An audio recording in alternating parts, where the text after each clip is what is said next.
seu animal come ração e você não tem nenhuma pretensão no momento de mudar só para comida natural. Ou até tem, mas ainda tá se organizando, enfim, não vai mudar por agora. Então esse vídeo é para você.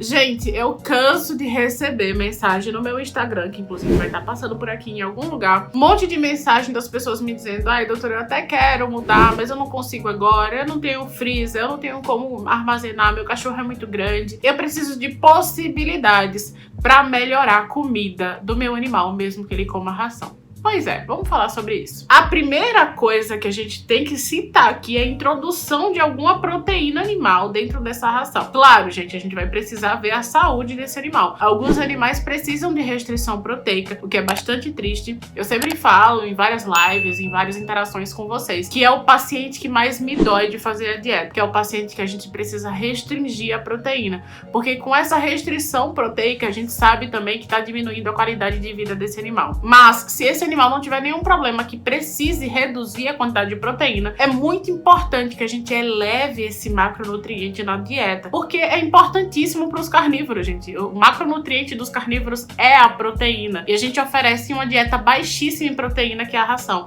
A ração tem uma quantidade bruta de proteína muito baixa, perto do que eles precisam. Então é importante que a gente eleve esse macronutriente na dieta, e obviamente isso deve ser feito com um profissional. Quando a gente pega um paciente assim que quer fazer uma dieta mix e a gente precisa elevar o nível proteico, a gente vai calcular a melhor forma e, de acordo com a ração que esse animal come, muitas vezes até sugerir ao tutor uma outra marca de ração que seja melhor para o animal, e aí a gente vai calcular e colocar uma quantidade aí de proteína na dieta. Normalmente, quando eu faço essas dietas mix, não vai vegetais. Por quê? Os vegetais já são carboidratos, né? Eles têm um carboidrato, claro, em menor grau ali, com menor carga glicêmica, que a gente chama, mas eles são carboidratos. Então, se a gente eleva ainda mais esse macronutriente que já tá cheio na ração, a gente vai piorar essa dieta. Por isso que a gente fala tanto que não é muito legal que a gente introduza muitas frutas, muitos vegetais aí na dieta desses animais. Eu vejo até muito médico, né, sugerindo para vocês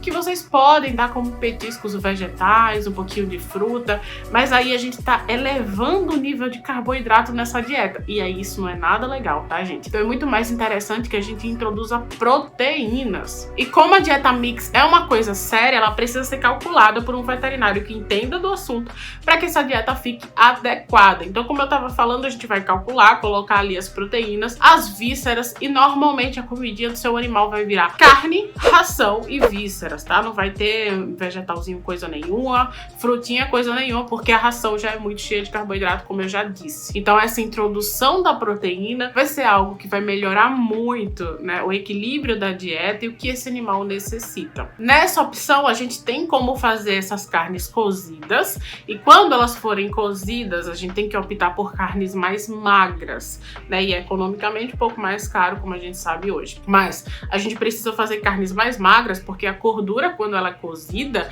ela acaba ficando um pouco mais inflamatória. Então é legal que a gente opte por essas carnes um pouco mais magras. Já quando a gente vai optar por uma dieta mix com carnes cruas, é muito mais fácil, porque a gente consegue optar por carnes que tem um pouco mais de gordura. Sempre é importante a gente mesclar, gente, nesse contexto, de acordo com o que seu nutricionista veterinário vai passar para você. Mas é importante a gente mesclar, porque quando a gente coloca, por exemplo, uma língua bovina, tem bastante gordura. Então, naquele dia que você colocou a língua, a dieta vai estar bem mais gordurosa do que proteica. Assim como quando você colocar um peito de frango, que é muito proteico, vai estar mais proteica.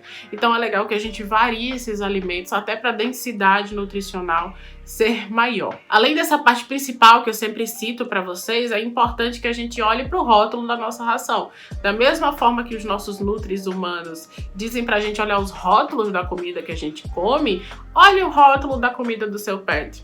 Muitas vezes você vai levar um susto lá, porque você não vai reconhecer metade dos ingredientes que tem ali dentro. Então isso que eu falo para vocês, muito do que a gente coloca no prato do nosso animal, a gente não reconhece, a gente não sabe o que é. Isso é muito ruim. Já quando a gente adiciona uma alimentação natural, a gente sabe que tá colocando no prato do nosso animal e isso é muito mais saudável de maneira geral. Bom, mas voltando para os rótulos, eu tenho algumas dicas muito importantes para vocês anotarem, então já pega o caderninho. Primeira coisa, gente, quando vocês forem lá reparar no rótulo, se desliga da parte do comércio ali na frente, tá? Que eles vão colocar uma capa maravilhosa, enfim, dizendo que é uma ração natural e tudo mais. Não é isso que vocês vão focar, vocês vão lá pro rótulo mesmo e vai lá na composição. A primeira coisa que vocês têm que reparar é alguns termos. Então, prefira rações que tem carne mecanicamente separada do que tem ali logo de cara farinha de vísceras ou farinha de carne, tá? Então, sempre prefira carne mecanicamente separada. Olha isso lá no rótulo. Outra coisa, se você achar uma ração que não tenha grãos, isso é muito difícil, tá? Ou que pelo menos não tenha trigo,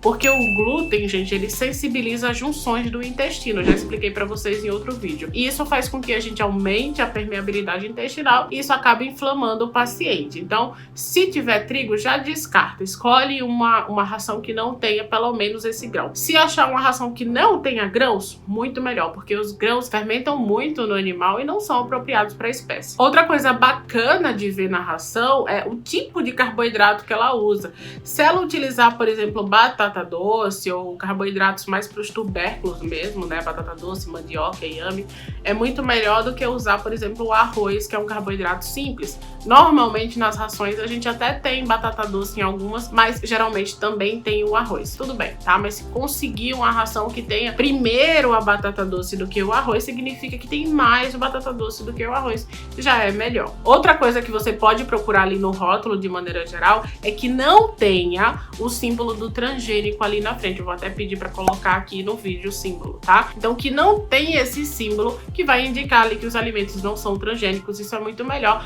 já que a gente tem alguns trabalhos mostrando a associação, a relação, né, a relação do transgênico com o aumento de predisposição a alguns tumores. Por último, conservante, gente. Olha ali se não tem dois conservantes chaves que também são relacionados com predisposição a alguns tumores. De novo, eu digo relacionado, gente. Isso não é uma comprovação científica de que eles causam câncer, mas tem uma relação. E se tem uma relação, é bom que a gente evite. Então, esses dois conservantes que são o BHT e o BHA. Se a ração não tiver esses dois conservantes, é melhor. Outras estratégiazinhas que a gente pode melhorar, né, a comida ali do animal, são alguns temperos funcionais que vão ajudar na expectativa de vida do animal, que vão ajudar com algumas funções que eles têm, como desinflamação, como antioxidante, enfim, vai depender bastante do que a gente quer ali no alimento do animal. Então, temperos como ervas finas, de forma geral, o coentro é um quelante de metais pesados, como por exemplo o alumínio e outros. Eles quelam, ou seja, eles se juntam com esses metais e eliminam para fora do corpo. Então, é interessante a gente colocar um coentro ali na composição. Se você for fazer carnes cozidas, por exemplo, dá para já cozinhar com o coentro e vai ajudar ali na dieta do animal de forma geral. Outro tempero de ervas, né, que é bem interessante, é o alecrim. Ele tem uma função bactericida, tem uma função anti-inflamatória, então ele ajuda bastante ali na saúde do animal de forma geral. O hortelã é outra erva que, além de tudo, né, ele ajuda a ser protetor gástrico, mas ele ajuda também a limpar os dentes, né, o hálito ficar mais fresco, então isso ajuda bastante também animaizinhos que tem tártaro. A gente também tem um fitoterápico maravilhoso que é o própolis. Esse eu recomendo que vocês realmente vejam com o veterinário de vocês a dose, tá, gente? Porque a dose varia muito de acordo com o que o animal tem. A gente pode fazer uma super dosagem para fazer uma imunomodulação mais presente, mais intensa, para fazer uma desinflamação ou até combate a alguma bactéria, algum vírus, enfim, que o animal esteja apresentando, e é um fitoterápico chave para isso. Alimentos como a cúrcuma, gente, que já foi muito bem falada, super anti-inflamatória,